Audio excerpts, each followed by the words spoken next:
Okay, for more on all of this, we're going to bring in retired ICE Director Tom Homan. He is also a Fox News contributor. All right, Tom, so this is about President Trump's request to use billions of Defense Department funds to build his border wall and a temporary block to build that wall by federal judge Haywood Gillum, who in part, he writes, in short, the position that when Congress declines the executive's request to appropriate funds, the executive nonetheless may simply find a way to spend those funds without Congress does not square with fundamental separation of powers principles that date back to the earliest days of our republic. So, Tom, I want your reaction to the judge's decision. Well, once again, I'm not surprised. Another ruling from the Ninth Circuit that kind of puts the brakes on the president's agenda, secure the border. Look, I'm not an attorney, but I can tell you in the last 9 years, when I was at ICE headquarters, we reprogrammed money from outside the agency 8 years out of 9. So money's moved around the government all the time. So I think this will be overcome in the higher court. Until then, the border crisis, one thing that they didn't mention in your prior segment was they said, well, the president knew that he needed a wall. He said he wanted the wall, so this isn't a surprise. However, the numbers on the border right now are a surprise. It's unprecedented. The numbers are even beyond that of the numbers when he declared a national emergency. I think this fight's far from over. I think the president will find money in other ways because he's going to get this wall built. I just don't think the president's going to fail when it comes to securing money to get this wall. Right. I understand your point because it's definitely a setback, but it doesn't stop the president from using funds from other sources to build the wall, as you say. But Congress, there is a system in place, and that's what some of the president's detractors, if you would, say that he needs to go through Congress and follow the traditional steps. That said, but if I can add to that, though, I'm telling you, I mean, 8 out of 9 years when I ran ICE, money was reappropriated from within DHS and out DHS to come, and that's something Congress didn't approve. They didn't foresee that. Did it come from the Defense Department? No, but let's take this for you. That's a great question. He's got thousands of DOD personnel on the border costing the DOD millions of dollars a day to have all these resources deployed, but he can't touch their money.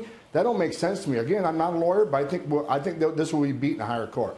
Okay, I would like you to, make the argument to those skeptics of the legitimate need to build a border wall, Tom, because you have the experience there. Look, I've been enforcing immigration law for 34 years. What I'm seeing right now is unprecedented. These numbers have never been seen before. Have they arrested 1 million people a year? Yes, but there were 95% Mexicans that were returned within an hour. This population is coming across, and they're not leaving. Children are dying. 31% of women are being raped.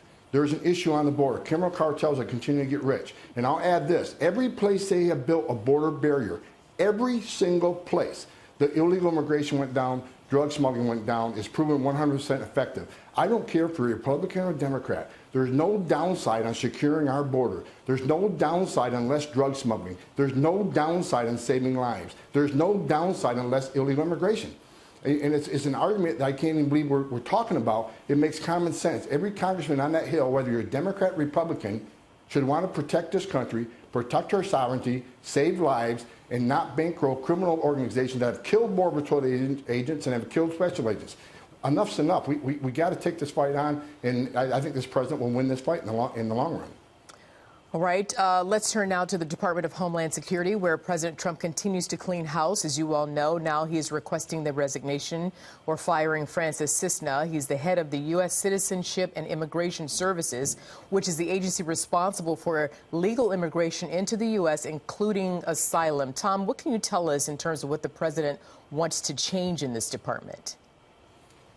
Well, I don't know. This one actually surprised me. I think Francis Cissna was the right guy at the right time on the right side of the issues. I worked with Francis for 1.5 years, shoulder to shoulder on a lot of things.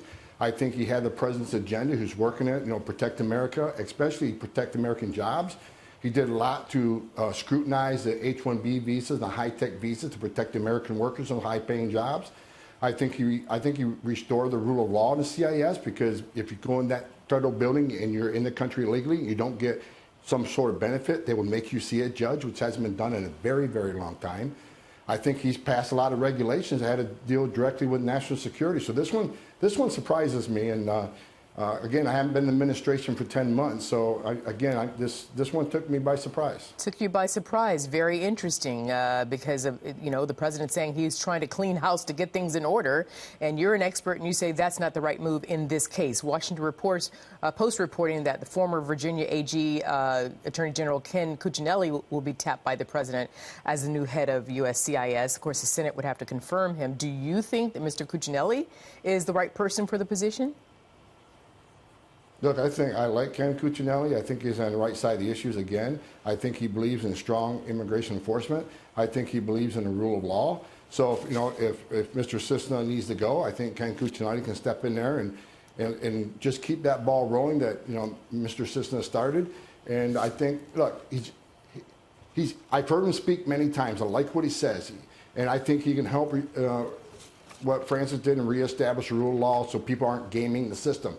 That's the problem with the legal immigration system. They're gaming the system. And what Francis started to do, I think he started looking at the system and try to close those loopholes and try to make the system legal. And he made those changes within the legal framework. So shocking, though, because the president's trying to fix immigration in one area, by your account, where he actually had somebody in place to stop those gaps. He got rid of the person. I don't know. Again, I can only tell you what I know of Francis when I worked him a year ago. For a year and a half, I thought he was the right guy at the right time. So again, I don't know why the White House made this decision. I can't second guess that, but I can tell you, when I worked with Francis, I thought he was doing a great job. Retired ICE Director Tom Homan, always a pleasure to speak to you, sir. Thank you very much. Thanks for having me.